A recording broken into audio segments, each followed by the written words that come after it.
ہمارے چینل کو لائک کریں، سبسکرائب کریں اور بیل آئیکن پر کلک کریں تاکہ ہماری ہر نئی آنے والی ویڈیو کا نوٹیفیکیشن آپ کو پہنچے۔ اور یہ کوئی میری اپنی بات نہیں ہے بلکہ اکابرین ہی کی کہیں بھی لکھی ہوئی باتیں ہیں جو میں آپ سے بولنا چاہتا ہوں۔ حضرت مولانا اشرف علی تھانوی قدس اللہ سرہ فرماتے ہیں کہ 40 سال تک مجھے یہ روایت سمجھ میں نہ آئی۔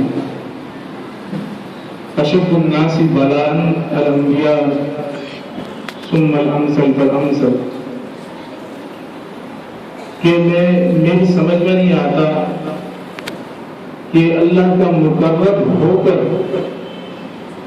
اتنی زیادہ سختیاں اور تکلیفیں آخر کیا ہو جائے۔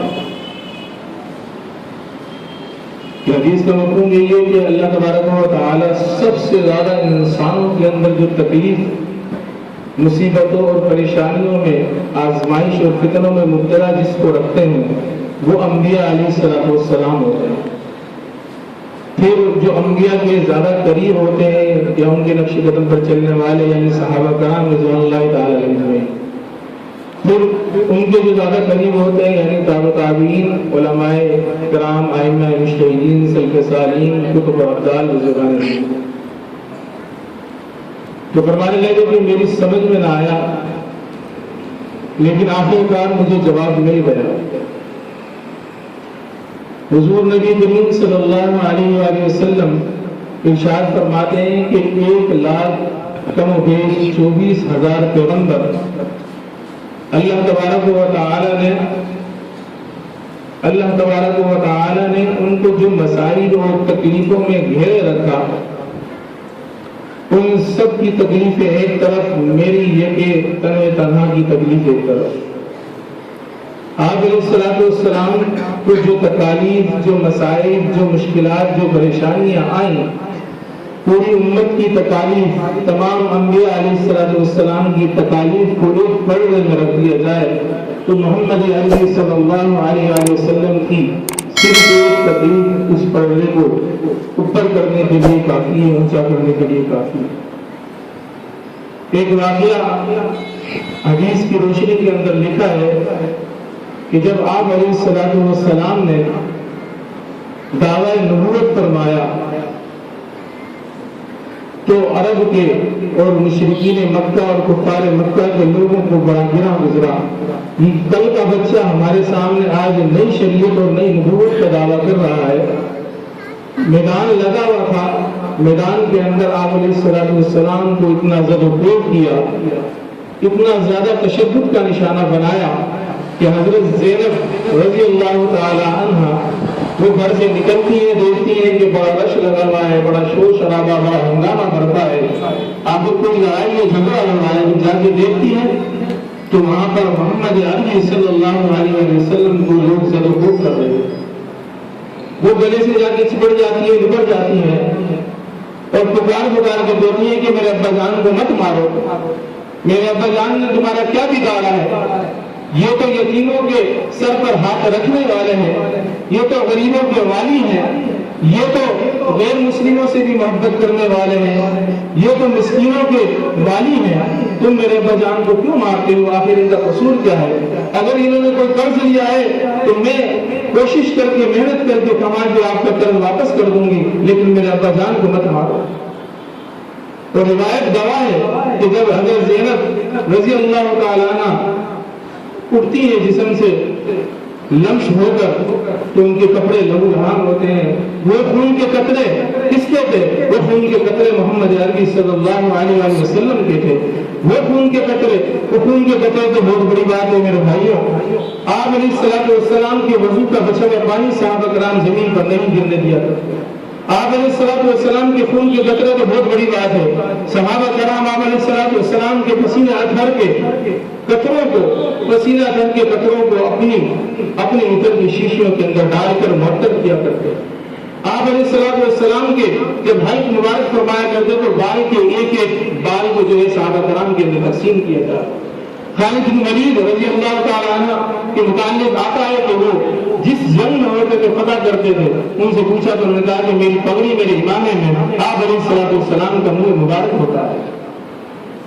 تو عزیز طلبہ علماء کرام، آپ کے سامنے میں ایک طریقے سے تکرار نہیں کر رہا ہوں، عرض کرنے کا بتلانے کا مقصد یہ ہے کہ ہمارے سامنے جو قربانیاں ہیں، ہمارے سامنے جو کاوشیں ہیں، جو محنتیں ہیں، جو سختیاں ہیں، جو آزمائش ہیں، وہ محمد عربی صلی اللہ علیہ وسلم کے ایک لمحے، ایک ساعت کی سختی کے برابر بھی نہیں۔ آپ علیہ السلام یہ سنت چھوڑ کے چلے گئے کہ جو اللہ کا مقرب بنے گا اس کے پاس سختیاں، تکلیفیں، مسائل، مشکلات، پریشانیاں آئیں گی، فتنے آئیں گے، فتنے امڑ کر آئیں گے۔ تاریخ گواہ ہے کہ آپ علیہ السلام کے صحابہ کرام پر بھی سختیاں آئیں، تکلیفیں آئیں، لیکن بہت کنارے رکھتے رہے، تپتی ریت کے اوپر لٹایا لیکن بہت کنارے رکھتے رہے۔ صحابہ کرام کے بعد تابعین پر تکلیف آئی، تابعین کے اندر سب سے بڑے امام تابعین کے امام ابو حنیفہ نعمان بن ثابت رحمۃ اللہ علیہ جب جنازہ جیل سے نکل رہا ہے کہ بتا رہا ہے، پکار کر کہہ رہا ہے کہ دیکھو تم نے یہ لائن، یہ فیلڈ، یہ راستہ، یہ دین کا راستہ منتخب کیا ہے، ہو سکتا ہے کہ تمہارا جنازہ بھی جیل سے نکلے، جیل سے نہیں تو یہ جو بند کی صحبت ہے تمہیں تکلیفیں برداشت کرنی پڑے گی۔